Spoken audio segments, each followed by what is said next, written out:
నేను మీ నాగలక్ష్మిని. బాగున్నారా? మేము కూడా బాగున్నాం. అయితే ఈరోజు ఒక రెసిపీతో మేము ముందుకు వచ్చేసాను.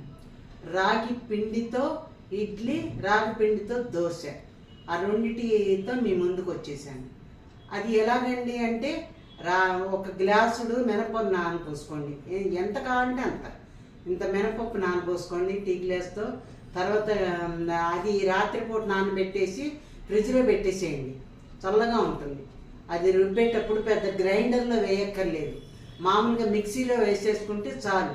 ఆ చల్లడిది మిక్సీలో వేస్తే బాగుంటుంది, అలా నురుగు వస్తుంది అనమాట. అది రుబ్బి పెట్టుకోండి. తర్వాత ఒక రవ్వ, బొంబాయి రవ్వ, ఇంత గ్లాసుడు బొంబాయి రవ్వ తీసుకోవాలి, అది కూడా రుబ్బి పెట్టుకోవాలి.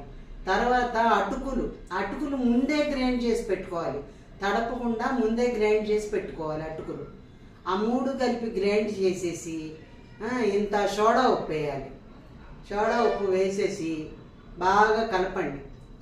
అటుకులు ఇడ్లీ దాంట్లో వేసేసి ప్లేట్లు దాంట్లో పెట్టేస్తాము. ఆవిరి వచ్చాక అన్నీ అయిపోయాక తీసి ప్లేట్లలో పెట్టుకుంటాము. అది కూడా మీకు చూపించాను ప్లేట్లలో. తర్వాత దోశ, దాని వెనకాల దోశ కూడా వేసేసుకుంటే ఆ పిండి అయిపోతుంది అక్కడితో. దోశ కూడా పెనం కాలేసి ఆ దోశని ఇలా బాగా తిప్పద్దు, ఇట్లా పైనే వేసుకోవాలి.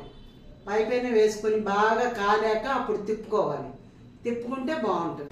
ఇడ్లీ పిండిలో ఒక గ్లాసుడు రాగి పిండి కలుపుకోవాలి.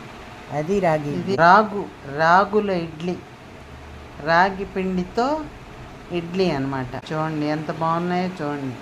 పచ్చడి చేశాను, అది నంచు తినాలి. అసలు ఎంత దూదిలే, దూది చూసారా ఎంత బాగున్నాయో.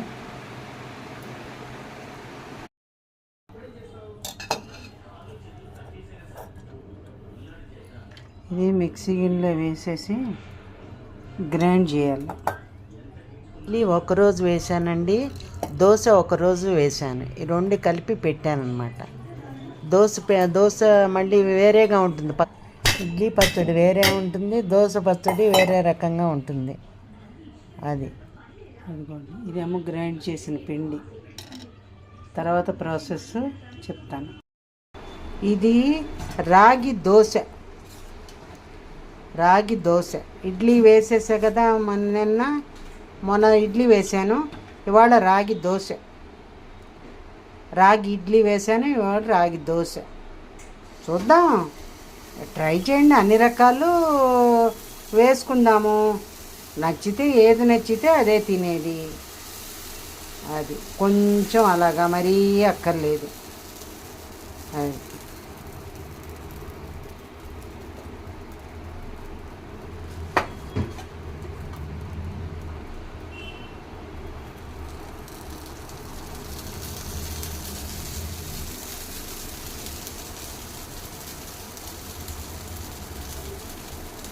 రాగి అంటే ఎర్రగా ఉండదండి, అంతా కలిపాక మామూలు దోశలాగానే అనిపిస్తుంది.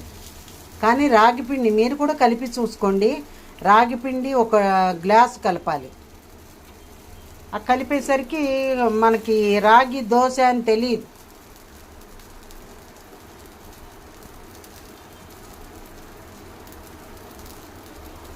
అలాగే కొర్రలతో వేస్తున్నారు, ఇంకా దేంతోనో మిల్లెట్స్ అన్నిటితోటి ఏవోటి చేస్తున్నారు.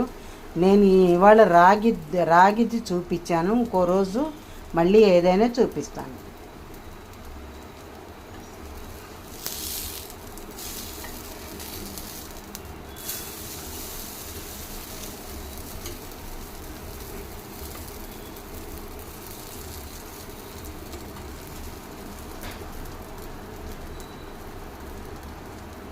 మీకు ఏదైనా రాకపోతే రవ్వంత బియ్య పిండి కలుపుకోండి. ఒకవేళ రాకపోతే, నాకు వచ్చినాయి, మీకు కూడా రావాలి. ఒకవేళ రాలేదు అనుకోండి, కొంచెం బియ్య పిండి చల్లుకోండి.